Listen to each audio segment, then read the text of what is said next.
A guy in the elevator complained for 20 minutes about how incompetent and pathetic our CEO was, not knowing he was trashing the man standing right behind him. The elevator was packed when I stepped in on the ground floor of the Hendricks Financial Building, 11 other people crammed into a space designed for maybe 8, comfortably.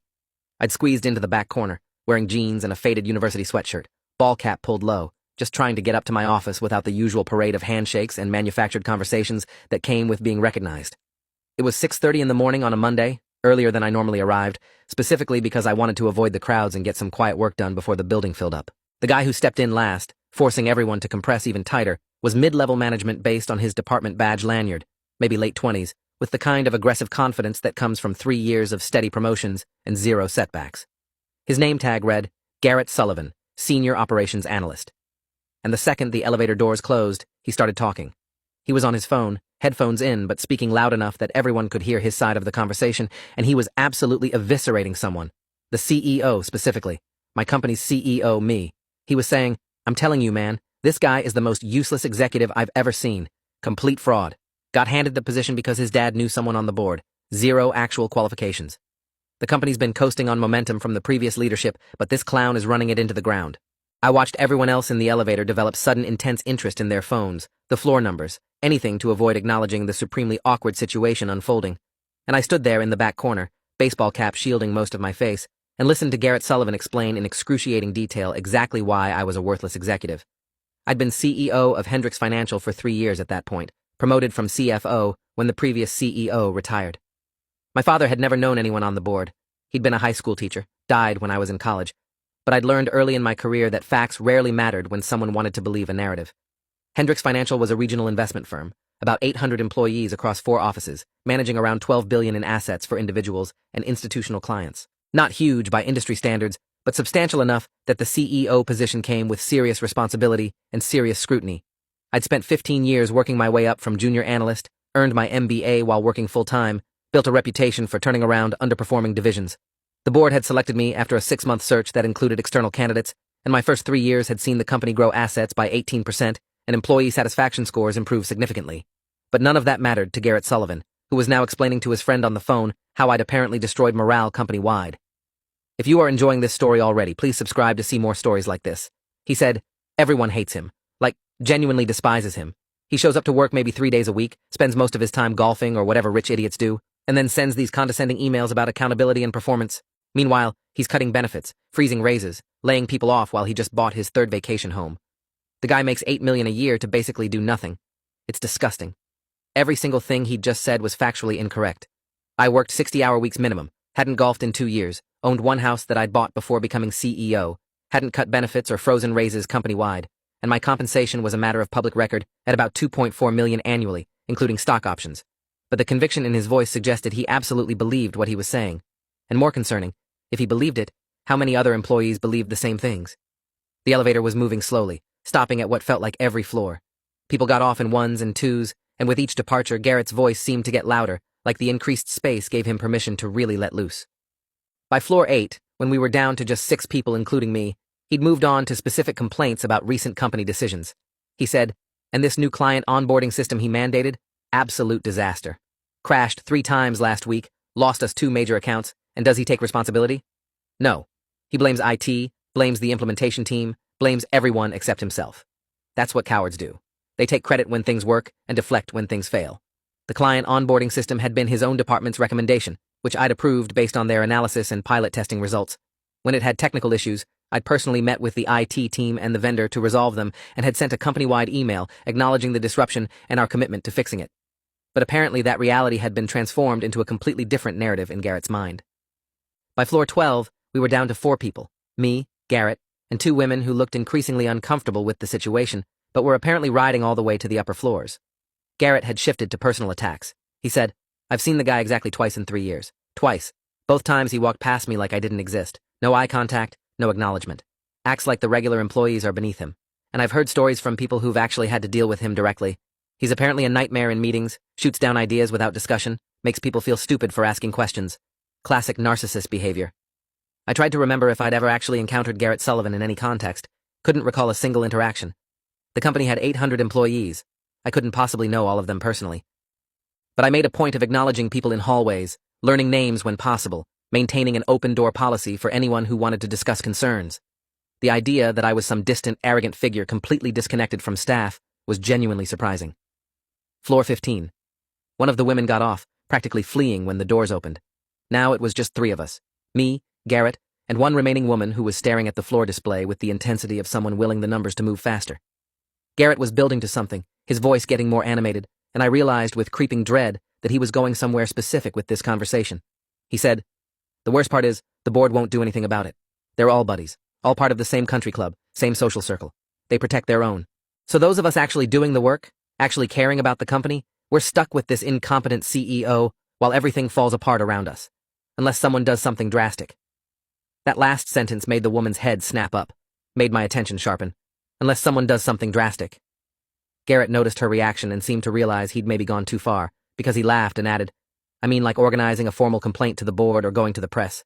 Not anything crazy. But something needs to happen. The guy needs to be held accountable." The woman got off at floor 17, leaving just Garrett and me as the elevator continued toward the executive floors. And I made a decision in that moment that probably wasn't wise but felt necessary. I was going to see exactly how far this went. I'd come in early specifically to work on the quarterly board presentation in peace, planning to spend 3 or 4 hours alone in my office before anyone else arrived. The executive floor didn't fill up until 8 or 8:30 usually, which meant I had time. The elevator reached floor 22, the executive level, and the doors opened. Garrett was still on his phone, had moved on to discussing weekend plans with whoever he was talking to, and he didn't even glance at me as I stepped out. The doors closed behind me. I stood in the quiet hallway, security lights still on because the automatic systems hadn't detected enough activity yet to switch to full daytime lighting, and tried to process what I'd just experienced. My office was at the end of the hall, corner suite with windows overlooking the city, and a door that I'd kept literally open during business hours as a symbol of accessibility. I went there now, unlocked it, turned on the lights, and sat at my desk staring at nothing for a solid 5 minutes. Then I pulled out my phone and did something I probably should have done years ago. I searched for my own name on the company's internal message boards and anonymous feedback platforms. What I found made the elevator conversation seem mild by comparison. There were entire threads dedicated to criticizing me. Hundreds of posts, dating back almost 2 years, from employees at every level sharing stories about my alleged incompetence, arrogance, and disconnection from the company's actual operations. Some were vague complaints about leadership. Others were specific and detailed. Claims that I'd yelled at assistants, that I'd taken credit for other people's work, that I'd made discriminatory comments in meetings, that I'd fired people for personal vendettas. None of it was true. None of it. But the volume and consistency of the complaints suggested either a coordinated smear campaign or a massive failure of communication between executive leadership and the rest of the company. And the most disturbing part, mixed in with the obvious fiction, were legitimate concerns about company policies and decisions, reasonable criticisms that should have reached me through normal channels, but apparently hadn't. I spent 2 hours going through posts, taking screenshots, documenting patterns. Several usernames appeared repeatedly, clearly organizing the criticism and encouraging others to share their stories. One account, Concerned Employee 2024, had posted at least 50 times in the last 6 months, each post escalating in vitriol and absolutism. And the most recent post, from 3 days ago, said, "We can't wait for the board to act. They won't. We need to take matters into our own hands and force change. Organize, document, prepare for action." Reading it made my skin crawl, because take matters into our own hands, combined with Garrett's something drastic comment, suggested people were moving beyond passive complaining toward active planning. At 7:45, my executive assistant arrived. Monica Reeves had worked with me for 2 years, brilliant and organized, someone I'd trusted completely with sensitive information and complex scheduling. She knocked on my open door, saw me already at my desk, and looked surprised. She said, "You're here early. Everything okay?" I asked her to close the door and sit down. Then I showed her the screenshots from the message boards and told her about the elevator conversation. Her face went through several expressions: shock, confusion, anger, and then settled into something that looked like resignation. She said, "I've seen some of this. Not the message board specifically, but I've heard the rumors. About you, about the company, about executive decisions. I thought it was just normal corporate gossip, the kind of thing that happens anywhere." I asked her why she hadn't mentioned it to me. She hesitated, and in that hesitation I saw the answer. Because bringing negative rumors to the CEO about the CEO was a career-limiting move, because she hadn't wanted to seem like she was stirring up trouble, because she'd assumed I knew and was choosing not to address it. I told her I hadn't known, that this was the first I was learning about the scope and severity of employee sentiment, and that I needed her help figuring out how to handle it. Monica pulled out her tablet and started making notes. She said, "First question, is any of it true? The specific allegations about yelling at people, taking credit, firing for personal reasons?" I told her no, absolutely not, and if anyone had specific incidents they believed had happened, I wanted to investigate them immediately, because either I was missing something about my own behavior or someone was deliberately fabricating stories. Second question, she said, do you want to handle this internally or bring in outside help? I thought about that. Internal handling meant working with our HR department, which reported to me, which meant any investigation could be seen as biased. Outside help meant consultants or lawyers, which felt like escalation, but might be necessary for credibility. I told her to set up a meeting with our general counsel, Veronica Ashford, and our chief human resources officer, Richard Huang. Both were senior executives I'd worked with for years, both had reputations for integrity, and both would be able to advise on the legal and HR implications of what I'd discovered. Monica said she'd have them in my office within the hour, and then she asked the question I'd been avoiding. Do you think this is about actual grievances, or is someone orchestrating this? I didn't have an answer. Maybe both. Veronica Ashford arrived at 8:30, dressed impeccably as always, carrying her ever-present leather portfolio and wearing her lawyer face, neutral, analytical, prepared for problems. She'd been with Hendricks Financial for 12 years, general counsel for the last 5, and she'd navigated the company through multiple regulatory challenges and corporate disputes with impressive skill. She sat across from my desk, read through the screenshots I'd compiled, and her expression darkened progressively with each image. When she finished, she set her tablet down and looked at me with the kind of seriousness that meant she was about to say something I wouldn't like. She said, "This is legally problematic on multiple levels. If employees genuinely believe these allegations about hostile work environment, discrimination, and retaliation, we could be facing EEOC complaints, wrongful termination lawsuits, even criminal referrals if anyone claims witness intimidation or fraud. The fact that it's happening on company platforms means we have documentation of a toxic culture, which any plaintiff's attorney would love to get their hands on. And the references to taking action and forcing change could be interpreted as planning coordinated labor action, which brings in a whole different set of legal considerations." She paused. "But the bigger issue is, why didn't our monitoring systems flag this?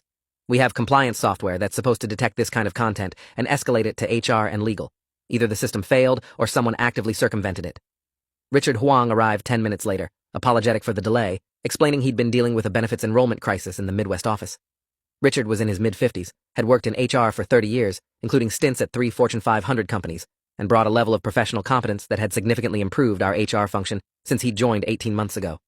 I gave him the same overview I'd given Veronica, showed him the screenshots, told him about the elevator incident. His reaction was different from Veronica's, less legal concern, more immediate anger at the content itself. He said, "This is character assassination.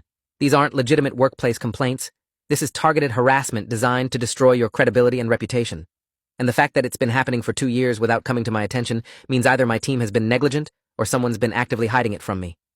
He pulled out his phone and started firing off texts, presumably to his senior HR staff. "We need to do a full audit of every platform, every channel, every communication system. We need to identify who's posting this content, track patterns, and determine if this is organic employee discontent or coordinated malice. And we need to do it today, because if this goes external, if this hits social media or the press, the company's reputation will be in crisis mode." The three of us spent the next hour developing a response plan.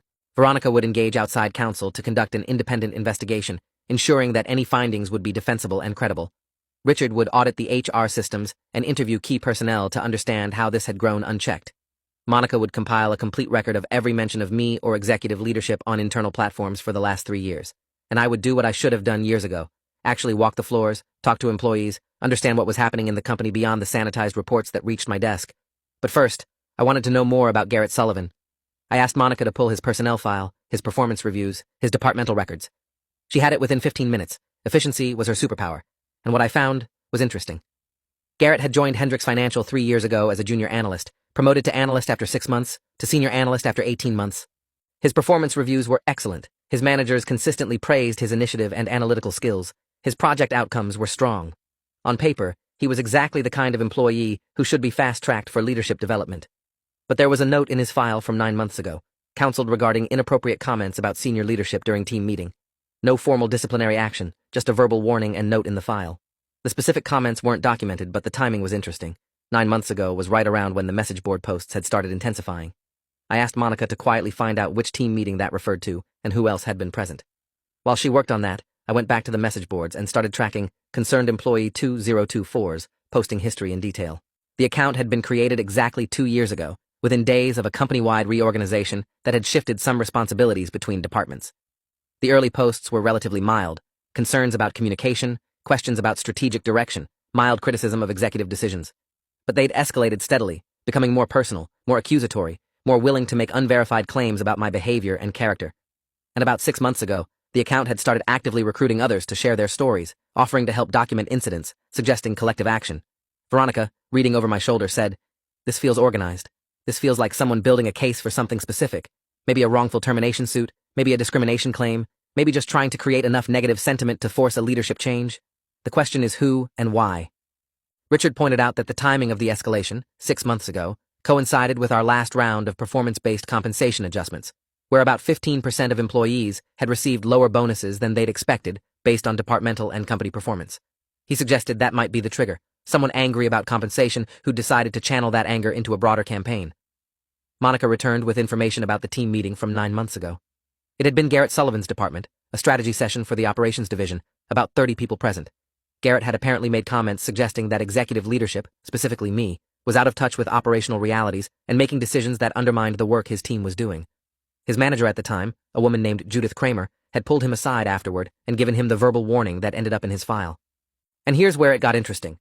Judith Kramer had left the company 3 months later, taken a position at a competitor firm, and her departure had been somewhat acrimonious with suggestions that she'd felt unsupported by senior leadership. I asked Monica to reach out to Judith and see if she'd be willing to speak with me off the record. Monica looked doubtful, but said she'd try. Then Richard's phone started buzzing with responses from his team, and his expression told me the news wasn't good. He said, "We've found it." The monitoring system was working, flagging potentially problematic content and sending alerts. But the alerts were being routed to a specific HR coordinator who was supposed to escalate them to senior management. That coordinator has been marking them as resolved without escalation for at least 18 months. Either they made a catastrophic error in judgment, or they were deliberately suppressing the information. Veronica asked who the coordinator was. Richard checked his phone and said, "Dennis Pembroke. Been with us for 4 years, generally solid performance. But now that I'm looking at his records more carefully, there are some concerning patterns. Multiple employees have requested to work with different HR reps, citing communication issues with Dennis. Several complaints about his responsiveness and professionalism. Nothing that triggered formal action, but in retrospect, red flags we should have caught." I asked if Dennis was in the office today. Richard confirmed he was scheduled to be in at 9. I told him to have Dennis in my office at 9:15 and to have security discreetly present in case things went sideways. At 9:12, Dennis Pembroke knocked on my office door, clearly confused about why he'd been summoned to the executive floor. He was in his early 30s, had the slightly disheveled look of someone who'd gotten ready in a hurry, and his eyes kept darting between me, Richard, and Veronica with growing anxiety. I invited him to sit, kept my tone neutral, and asked him directly, "Can you explain your process for handling flagged content from the employee monitoring system, specifically content related to executive leadership?" Dennis went pale. His mouth opened and closed without sound, and then he tried to recover. He said, "I follow protocol. When content gets flagged, I review it, determine if it requires escalation, and handle it according to guidelines." I asked him to be more specific about what he considered worth escalating. He said, "Credible threats, violations of conduct policies, harassment that meets legal definitions. General complaints and criticism don't typically meet those thresholds, so I document and monitor, but don't necessarily escalate unless there's a pattern." Veronica jumped in. She said, "And did you notice a pattern? 2 years of increasingly aggressive posts targeting the CEO, multiple accounts making specific allegations about misconduct, recent posts suggesting coordinated action. Does that meet your threshold for a pattern worth escalating?" Dennis's face went from pale to red. He said, "I made judgment calls based on my assessment of credibility. A lot of the posts seemed like typical workplace venting, not legitimate HR issues, and escalating every complaint would have created unnecessary alarm and potentially made the situation worse. If this story keeps your interest, please subscribe to get more stories like this." Richard, who'd been silent until now, said, "Dennis, I'm going to ask you a direct question, and I need a truthful answer. Did anyone ever instruct you not to escalate complaints about executive leadership? Did anyone ever suggest that bringing this content to senior management would be problematic for you or the department?" Dennis hesitated. That hesitation told me everything I needed to know. He said, "I may have gotten feedback at some point that executive leadership preferred to hear about solutions rather than problems, and that bringing them every complaint or criticism wasn't productive. It was never a direct order, just general guidance about how to manage information flow." I asked who gave him that guidance. He said he couldn't remember specifically, that it had come up in multiple conversations over time. Veronica asked if he had any written documentation of those conversations. He said no. Richard asked if he understood that suppressing information about potential hostile work environment issues or harassment put both him and the company at significant legal risk. Dennis nodded miserably and said, "I thought I was doing my job. I thought I was filtering noise and protecting leadership bandwidth for important issues. I didn't realize I was creating a bigger problem." Veronica and Richard exchanged glances, and I could see them making the calculation. Was Dennis a perpetrator or a victim? Had he deliberately suppressed information as part of some conspiracy, or had he been a low-level employee doing what he thought his superiors wanted, interpreting vague guidance in a way that served his own career interests? My instinct said the latter, which meant he was a symptom of a culture problem rather than the root cause. But he still needed to be removed from his current position immediately. I told Dennis he was being placed on administrative leave pending a full investigation into his handling of the monitoring system, that he should gather his personal belongings and leave the building within the hour, and that he would be contacted by our legal team regarding his cooperation with the investigation. He started to protest, then seemed to realize the futility, and just nodded. Richard escorted him out, and once the door closed, Veronica said, "That's not our mastermind. That's someone who made terrible choices but doesn't have the sophistication to orchestrate what we're seeing. We need to look higher." Monica knocked and entered without waiting, which meant something urgent had developed. She said, "Judith Kramer will talk to you, but only if you meet her in person, and only if you come alone. She's free for lunch today at a restaurant downtown, neutral territory. She says she has information about what's been happening but won't share it over phone or email." I checked my calendar. I had an executive committee meeting at 11 and a call with an institutional client at 2, but lunch was technically clear. I told Monica to confirm with Judith, clear my afternoon schedule just in case, and have a car ready at noon. The morning spiraled into controlled chaos. Richard's team uncovered more evidence of suppressed complaints and mishandled escalations, not just related to me, but to several other executives and managers. Veronica's outside counsel contacts started preliminary work on a comprehensive investigation protocol, and Monica fielded an increasing number of messages from various department heads reporting unusual employee behavior, hushed conversations that stopped when managers approached, increased use of private messaging apps, scheduled meetings with vague agendas that excluded leadership. Something was building, and whatever it was seemed to be accelerating. At 11:50, I left for lunch with Judith Kramer, drove myself in my personal car because the company driver would have drawn attention, and arrived at the restaurant 15 minutes early. It was an upscale bistro in the business district, crowded with the lunch rush, anonymous enough that we wouldn't be easily noticed. Judith arrived exactly on time, looking professional and guarded. She'd been a senior manager in operations, well regarded, and her departure had been a loss for the company. We ordered, made small talk until the food arrived, and then she got to it. She said, "I left Hendricks Financial because I couldn't be part of what was happening anymore. I tried to work within the system, tried to address problems through proper channels, but I kept hitting walls. And eventually I realized the walls were intentional, that certain people didn't want problems solved because the problems served their purposes." I asked her to be specific. She said, "Garrett Sullivan. He's smart, ambitious, and absolutely convinced that he should be running things instead of the people currently in charge. When I managed him, I saw his potential, but also his arrogance. He came up with this theory that you got your position through nepotism rather than merit, and no amount of evidence to the contrary would change his mind. He started spreading that theory to others, recruiting people to his perspective, building what he called a coalition for change." Judith continued. "I tried to shut it down through normal management channels, verbal warnings, performance discussions, setting boundaries. But every time I pushed back, Dennis Pembroke in HR would somehow make the complaints disappear or minimize them. And then I started getting pressure from my own boss, suggesting that I was being too hard on a high-potential employee, that I should focus on Garrett's strengths rather than policing his opinions. Eventually I realized that Garrett had connections I didn't know about, that someone higher up was protecting him, and that my options were either play along or leave. I chose to leave. I asked if she knew who was protecting Garrett. She said, "I have suspicions, but no proof. What I do know is that about 6 months before I left, Garrett started talking openly about documenting everything wrong with executive leadership, about building a case that would force the board to make changes.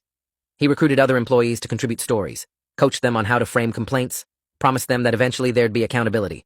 And the message boards were his platform. He managed multiple accounts, posted under different usernames, created the appearance of widespread discontent, even when it was really just him and maybe a dozen committed followers multiplying their voices." She pulled out her phone, showed me screenshots she'd saved before leaving the company. Messages from Garrett to other employees, explaining his strategy. "We need volume. We need consistency. We need specific allegations that can't be easily dismissed. And we need to be patient. Let the narrative build until it reaches critical mass. Then we strike." The screenshots were damning, clear evidence of a coordinated campaign, but they were from her personal phone, which meant their admissibility as evidence was questionable. I asked if she'd be willing to testify or provide a formal statement. She said, "Only if you guarantee it won't blow back on me. I have a new job, a new career path, and I don't need Garrett or his allies coming after me. But I'm tired of watching him destroy people's reputations with lies, so I'll help if I can do it safely." I thanked her, promised we'd protect her identity to the extent legally possible, and asked one more question. What was Garrett's endgame? What did he actually want? She said, "Initially I think he wanted your job, or at least a path to it. He saw himself as the future of the company, young and innovative and unencumbered by the old guard's timidity. But when it became clear that wasn't going to happen through normal advancement, he pivoted to destruction. If he couldn't have the position, he'd destroy whoever did. and he'd build his reputation as a crusader for employee rights and corporate accountability in the process, which would serve him in whatever came next. I drove back to the office processing everything Judith had told me, the pieces clicking into place with disturbing clarity.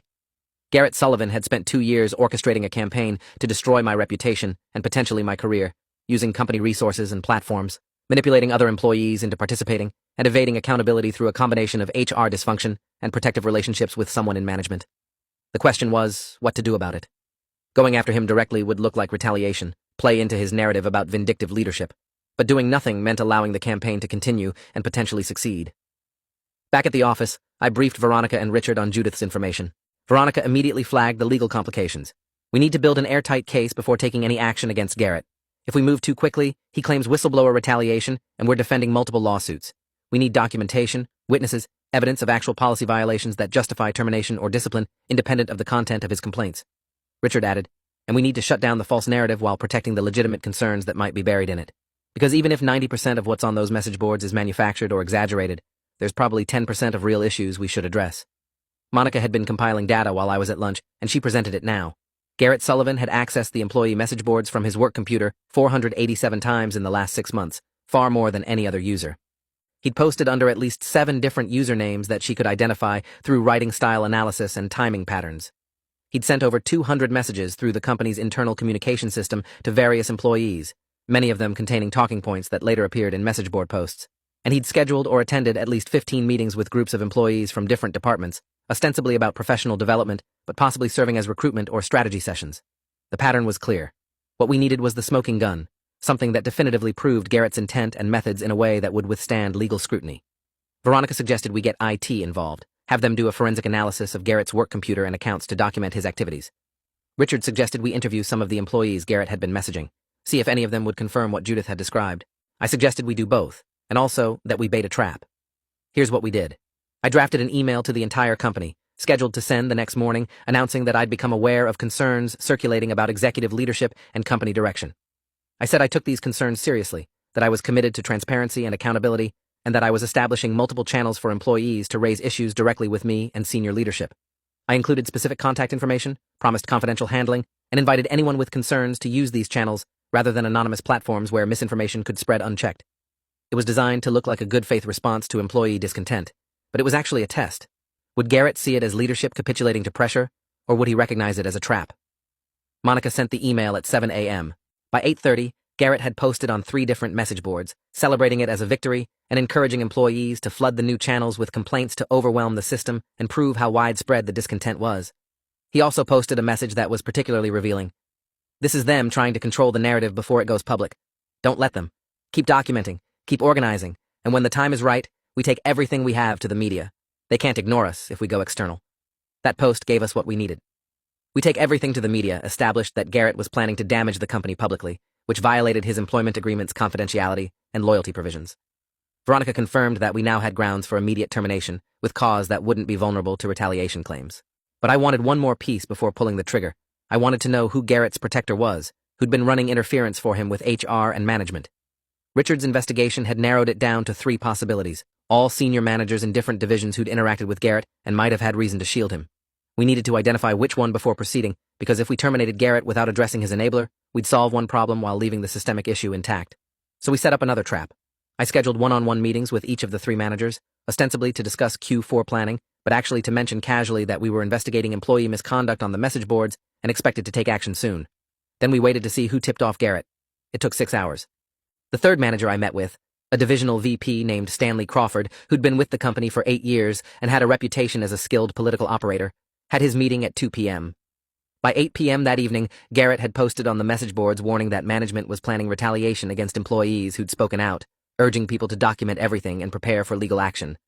The timing and specific language made it clear Stanley had warned him, which answered our question about the protector's identity. Now we had 2 targets and a clear sequence. Terminate Garrett for cause based on documented policy violations, then investigate Stanley's role in protecting him and potentially obstructing HR processes. Veronica drafted the termination letter, Richard prepared the documentation package, and we scheduled everything for first thing the following morning. But before we could execute, Garrett made one final move that accelerated the entire timeline. He went to the media. Specifically, he contacted a reporter at the local business journal who covered corporate governance and workplace issues, a woman named Rachel Kim, who'd built her career on exposing executive misconduct.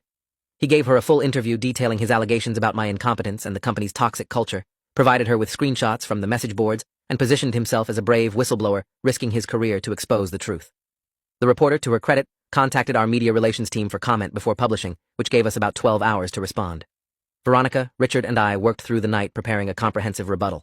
We documented Garrett's campaign with timestamps and forensic evidence. We showed the pattern of false allegations and coordinated manipulation. We demonstrated that legitimate employee concerns had multiple channels for resolution and that retaliation protections were in place. We provided context for every specific allegation Garrett had made, with evidence showing they were either false or grossly distorted. And we released it all, to the reporter, to the board of directors, and to the company's employees, at 6 a.m. the next morning, 2 hours before Garrett's interview was scheduled to publish. The Business Journal updated their story before publication, incorporating our evidence and completely reframing the narrative. What had been scheduled as an exposé of executive incompetence became instead a story about employee manipulation and corporate investigation of misconduct. Garrett's interview was still included, but now contextualized with evidence that many of his claims were fabricated or exaggerated. The reporter even interviewed Judith Kramer, who'd agreed to go on record after seeing Garrett's media gambit, and Judith's account of his calculated campaign was devastating to his credibility. Garrett arrived at work that morning to find security waiting at the entrance, with instructions to escort him to a conference room. Richard, Veronica, and I were already there, along with a witness from HR and the forensic evidence of his activities. We presented him with the termination letter, the documentation of policy violations, and the findings of our investigation. He tried to bluster, tried to claim whistleblower protection, tried to threaten legal action. Veronica calmly explained that whistleblower protection requires the disclosure to be truthful and made in good faith, neither of which applied to his fabricated allegations and admitted media strategy. He was terminated effective immediately, escorted from the building, and banned from company property. Stanley Crawford's fate took slightly longer to resolve. The investigation into his role revealed that he'd been protecting Garrett because Garrett had information about Stanley's own performance issues, specifically that Stanley had been inflating his division's numbers and misrepresenting client satisfaction data to make himself look better for promotion consideration. Garrett had discovered this, and instead of reporting it, had used it as leverage to ensure Stanley would protect him from HR consequences. The investigation found sufficient evidence of Stanley's misconduct to justify his termination as well, which happened 3 days after Garrett's. The aftermath rippled through the company for months. The message boards were shut down and replaced with moderated platforms that had proper oversight. The HR department underwent a complete restructuring with new leadership and protocols. I instituted regular town halls where employees could raise concerns directly to executive leadership, and we created an independent ombudsman position to handle complaints without fear of retaliation. Employee surveys conducted 3 and 6 months after the incident showed significant improvements in trust and communication, though rebuilding the culture fully would take years. The media coverage evolved as more details emerged. Initial stories about corporate dysfunction gave way to more nuanced analyses of how individual bad actors can weaponize legitimate concerns about workplace culture for personal gain. Rachel Kim, the reporter who'd first covered Garrett's allegations, wrote a follow-up piece examining the broader implications for employee advocacy and corporate transparency. And Garrett himself became a cautionary tale in HR and management circles, a case study in how unchecked ambition and manipulative tactics can self-destruct spectacularly. I never saw Garrett Sullivan again after his termination. I heard through industry contacts that he struggled to find comparable employment, that his reputation had been damaged badly enough that most companies avoided him. He tried to reinvent himself as a consultant on workplace culture and employee rights, but the documented evidence of his fabrications made that positioning unsustainable. Last I heard, he'd left the industry entirely, gone into something unrelated to finance or business. The elevator rant that had triggered this entire cascade had cost him the career he'd been so desperate to advance. For me, the whole experience fundamentally changed how I approached leadership. I'd been guilty of a different kind of disconnection than what Garrett alleged, not arrogance or intentional dismissal, but insulation. I'd relied too much on formal channels and filtered reports, trusted too much that problems would reach me through proper escalation, assumed too much that my open-door policy was actually accessible to people who didn't feel comfortable walking through that door. The message boards had been full of fiction, but they'd also revealed real communication failures that I needed to own and address. I started doing quarterly walking tours of every department, scheduled open office hours where anyone could book time with me directly, created informal feedback mechanisms that bypassed the normal hierarchy. I made mistakes visible by sharing them in company communications and explaining how we were addressing them. I invited criticism and challenge in meetings, rewarded people who identified problems rather than hiding them. And I worked with Richard and his team to build an HR function that employees actually trusted, that would surface concerns early before they festered into crises. The board of directors, for their part, commissioned an independent review of governance and culture, implemented stronger oversight mechanisms, and actually thanked me for how I'd handled the situation. They'd been concerned initially. A CEO at the center of employee controversy is never good optics. But the evidence of Garrett's campaign and my decisive response satisfied them that the problem was isolated rather than systemic. My contract was renewed with strong support, and the company's performance continued to improve as the cultural healing progressed. 3 years later, I was in an elevator again, early morning, riding up to the executive floor. There were other people in the car, including a young analyst I didn't recognize. He was talking to a colleague about some project, and he mentioned something about executive leadership's decision-making. I tensed involuntarily, remembering Garrett, but then the analyst said, "I appreciate that they actually explain their reasoning now, even when the decisions are tough. Makes it easier to trust the process when you understand the thinking." His colleague agreed, and they exited on floor 12, and I continued up alone. That moment felt like vindication, not of me personally, but of the work we'd all done to rebuild trust and communication. Garrett Sullivan had tried to destroy my reputation with lies, but in doing so, he'd exposed real weaknesses in how we operated, forced us to become a better company than we would have been otherwise.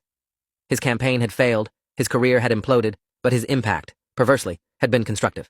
We'd learned, we'd changed, and we'd proven that malicious intent ultimately can't survive transparency and accountability.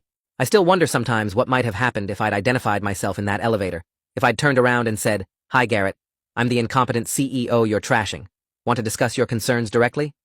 But I'm glad I didn't, because staying silent, listening, investigating, building a case based on evidence rather than ego, that was the right response. Leadership isn't about winning arguments or proving critics wrong in the moment. It's about creating systems and cultures where truth emerges, where problems get solved, where even the Garretts of the world can't hide behind manufactured narratives because reality is too well documented and too transparently shared. The guy in the elevator thought he was talking about an absent, disconnected CEO who'd never know what he said. He was wrong on multiple levels. But his wrongness taught me something valuable, that the distance between leadership and staff isn't measured in floors or org charts. It's measured in communication and trust, and the willingness to actually listen when people speak, even when, especially when, what they're saying is uncomfortable or critical, or makes you question your assumptions. So if you're ever in an elevator and you hear someone trashing their boss or their company or their leadership, consider that maybe that boss is standing right there listening. But more importantly, consider whether that boss has created an environment where people feel comfortable raising concerns directly instead of venting in elevators or on anonymous message boards. Because if the answer is no, then maybe the criticism is deserved, whether the specific allegations are true or not. And if the answer is yes, then maybe you're witnessing someone like Garrett building a narrative that serves themselves rather than truth. Either way, listen, pay attention, and understand that in the modern workplace, there are no truly private conversations, no anonymous complaints that can't eventually be traced, no reputations that can be destroyed or defended without evidence. The truth has a way of emerging, sometimes slowly, sometimes painfully, but ultimately with clarity. And when it does, the people who've built their positions on lies and manipulation find themselves exactly where Garrett Sullivan ended up. Outside the building, career in ruins, looking for somewhere else to rebuild what they destroyed through their own choices. I was that CEO in the elevator, the one being trashed by an employee who didn't know I could hear every word. And I'm grateful for it, because it forced a reckoning that made me better at my job and made the company better for everyone who works here. Sometimes the worst moments lead to the best outcomes, if you're willing to face them honestly and do the hard work of change. Thanks for watching till the end. Make sure to subscribe and like to not miss the next story.